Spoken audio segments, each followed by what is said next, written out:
Hello, everybody. Welcome to another episode of the Conversation of Our Generation, where we are solving the problems of today with the wisdom of the past. And this time, I actually hit record. I started talking for about 5 or 6 minutes before I looked at the screen and realized I had not last time. So now I have. And I want to talk to you about today a play, rather 3 plays, Henry VI, parts 1, 2, and 3 by William Shakespeare, because this week has been crazy. And I think that I expected some tensions, some passions boiling over, but I don't think I expected, in fact, I can say for sure, I did not expect what happened to happen with the storming of the Capitol and all of that. And I didn't really know what to review this week, but I figured because Tuesday's episode was about elections and how we've handled these sort of unprecedented times in the past and gotten through them despite serious constitutional problems, we have continually figured out how to do that and transfer power peacefully. And I think that while there's unrest among people, there is not a unpeaceful transfer of power, because to me that really, at least what people generally mean by that, is that there is warring factions among government officials, that Joe Biden, who has been recently elected, he's putting together a military to oust Donald Trump because Donald Trump is putting together a military. Those sorts of things are what people, I think, mean when they talk about that non-peaceful transfer of power, that you have to defeat the king, that you have to push out the person that's in power at the moment. And I don't think we're going to see that. In fact, I really can guarantee that we're not going to see that sort of thing, right? But these stories are very interesting with King Henry VI because they pull out a lot of unique perspectives that I think we can learn a lot from. And so I think that that's very important to learn from. And so that's what we're going to be talking about today. Before I do that, I'm going to skip the quote of the week this week because partly because I was a little ill prepared, and also because I want to remind you to check out my new book, Property Rights in the Digital Age. It's just released this past week. It's out there. I've sold a few copies already, and it's doing decently well. And so definitely head over to Amazon, search Property Rights in the Digital Age, or Nick Jamel, or both, Property Rights in the Digital Age by Nick Jamel. And it should pop up. You should be able to find it pretty easy for Kindle or for paperback. I'm definitely excited to have that out there so people can start reading it. But I think it's an important book that, as we see the government encroaching on our rights in many different ways, we've seen it this past year, how do we preserve these property rights as we go from being able to hide away our gold in a safe, and our property being the cows and sheep in our field and the land that we own, to digits in our wallet, to assets that, companies that we don't understand how they provide these services a lot of times are providing them. They have our property almost in their possession, and our information even too. So much is property to people. How do we start to navigate those things, and how can we learn from times like the Industrial Revolution, where things were in a huge state of flux, a lot like they are today digitally? There were a lot of new problems to figure out. How do we learn from what they did right and what they did wrong to maintain, preserve, and expand even our right to own and use our property as we see fit? That's what I talk about in that book. And I think that it's an important discussion to be having. It's not extensive, and it doesn't cover every threat or problem that there is, but what it does do is, I think, start the conversation. And I think that there are a lot of people out there who are smarter than me in different ways, and who are close to certain problems that I don't even see at the moment, because obviously I haven't run into every issue that there is. I probably could write a book my entire life before I come across every infringement on property rights. But to get people starting to think about solutions and how to think about those solutions, that's what this book is about. And that's what you get from that. So definitely check it out on Amazon and let me know what you think. If you do buy it, you like it, please leave a good rating and review. That really helps with Amazon and the rankings and everything. So definitely do that. That really helps me out. And also, you can go to Conversation of Our Generation to find out more about what I'm doing. You can go to Twitter @ConOfOurGen to follow me, and Facebook.com/Conversation of Our Generation as well to check out what I got going on there. And if you're listening to this on podcast, definitely subscribe, and again, leave that rating and review, or on YouTube, hit that subscribe bell. And I think that's what it is. I don't actually use YouTube as much and subscribe places. I use it for like how to do things, but I know people like to do, people like to watch and listen to these sorts of things. So, hit that subscribe to the channel. Make sure you hit the bell to get the notifications. That's what it's for. See, it came to me. It's just 9:30 on Thursday, coming back from time off, just trying to get back into the swing of things. And so, subscribe, like this video, comment, and share it with people. I mean, that's the other thing too. If there's people that you know that would interest them, these sorts of things would interest them, definitely don't be afraid to share it. And that really helps me out. And so, King Henry VI by William Shakespeare. Why am I bringing this one up today? The reason I am is because it really details a historically real event. It's not exactly 100% accurate, but it's kind of like the movies where it's, based on a true story. There's some things that might be a little out of place. Obviously, none of the dialogue, William Shakespeare was not there for the dialogue, right? But that said, he's able to know the history and bring out the story and make it compelling in the process. And the reason why I'm bringing this one around today is because kind of all the unsettlement.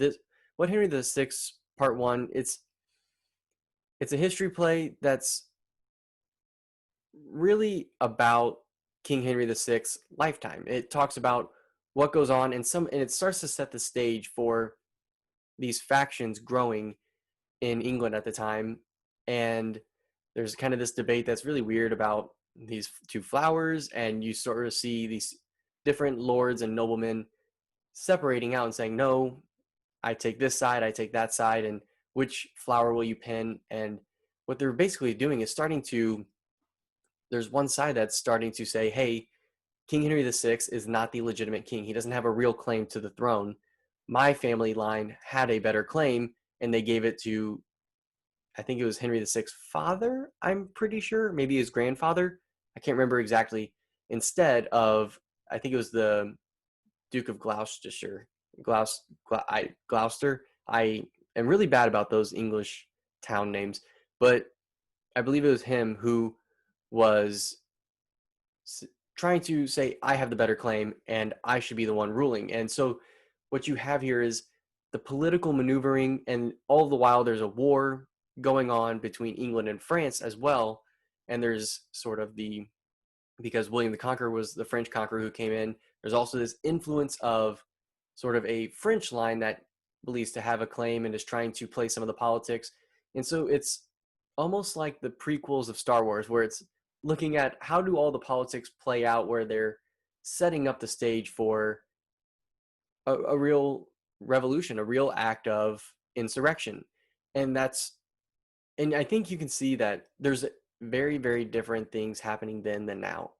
There are some things that might look similar, but I don't think what we're seeing today is at the level of that, because we're not seeing the politicians, the people that have some level of power and sway over people, get involved in any act of insurrection. I haven't seen anything like that. There might be people who are afraid to disown and disavow the actions of people being violent on both sides of the aisle with what happened at the Capitol this week, but what's been happening for the past year as well with Antifa and the rioting there.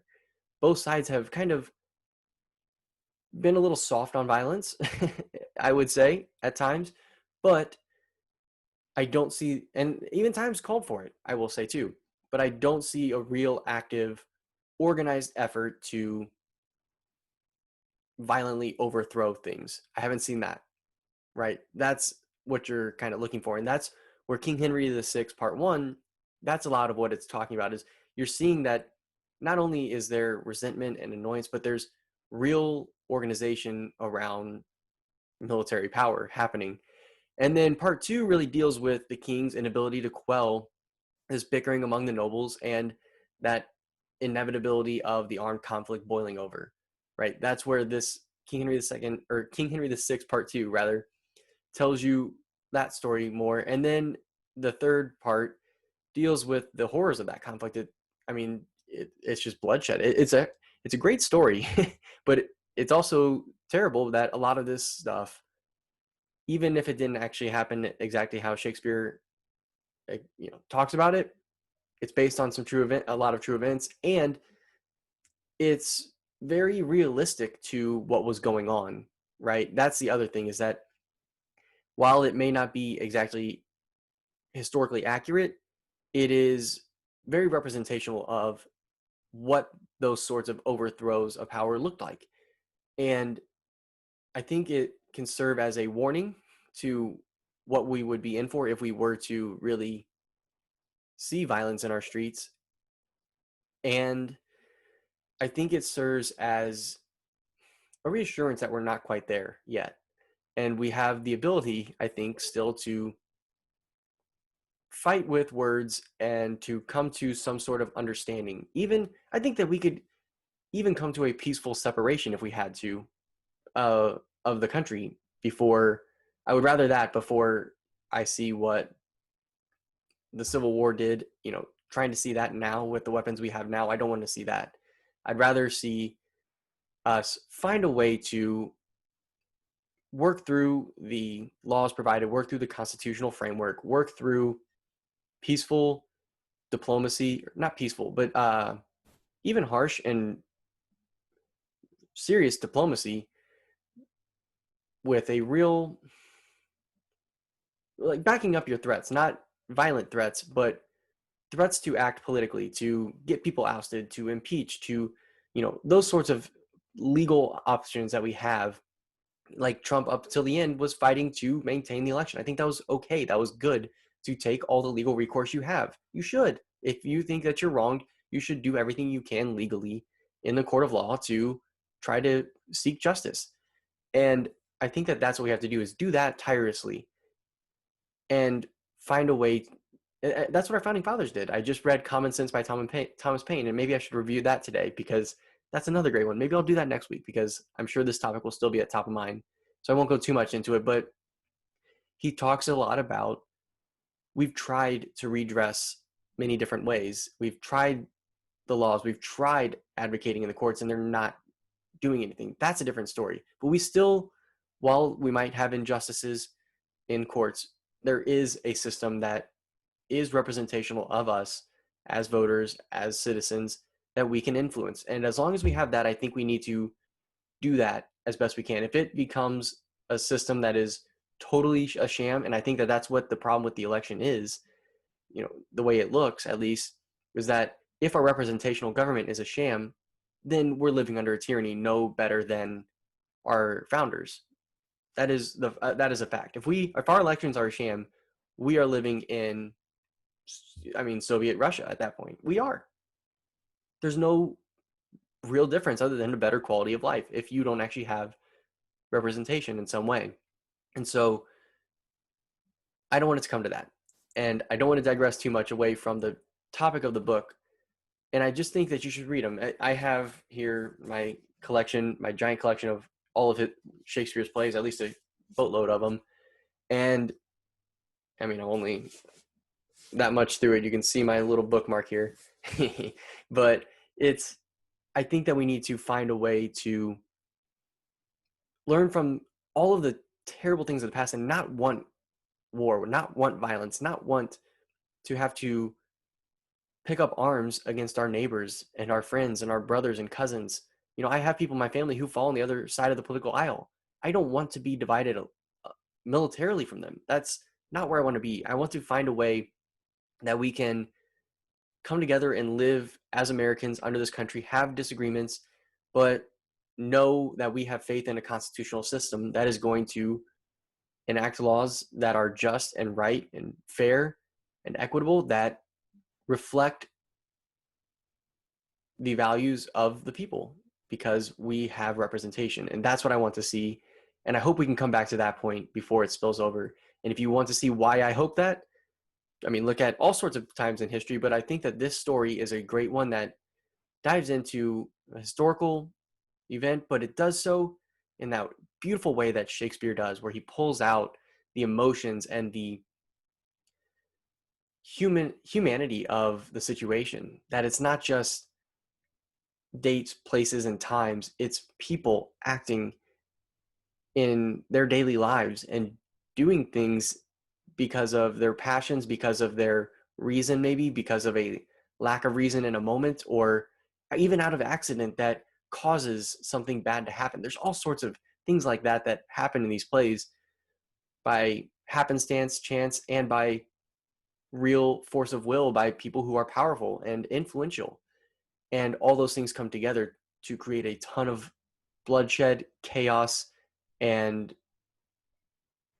just a horrible situation and all for not just the noble people who are fighting, but for all of and the families of those people, but for the people of England who get swept up in this. And so that's why I think people should read this and learn from it and reflect on it. And with that, I'm going to leave it at that for this book review, and just remind you to check out my book on Amazon, Property Rights in the Digital Age, and to go to conversationfourgeneration.com to check out more of what I got going on, check out other episodes. If you're listening to the podcast, subscribe. If you're on the website right now listening, definitely go through to Anchor. You can find wherever podcasts are played. You can find me there, Apple, Spotify, Google Play, etc. Wherever you are, I'm there. And then subscribe on YouTube as well. And keep this in mind, this story. Please, I ask you to read it and just let me know what you think. Give me your thoughts on King Henry VI. I'm curious to hear what you think about it. I know it's a little hard to read Shakespeare sometimes. I have trouble with it. But once you get past that, I think it really is a great story. And it's actually very beautiful to hear some of the speeches, the way that people in this talk about glory and honor and everything. It's just fantastic. And so definitely check it out and let me know what you think. And thank you for listening to this episode of The Conversation of Our Generation. Let's get the dialogue going. I'll talk to you next time.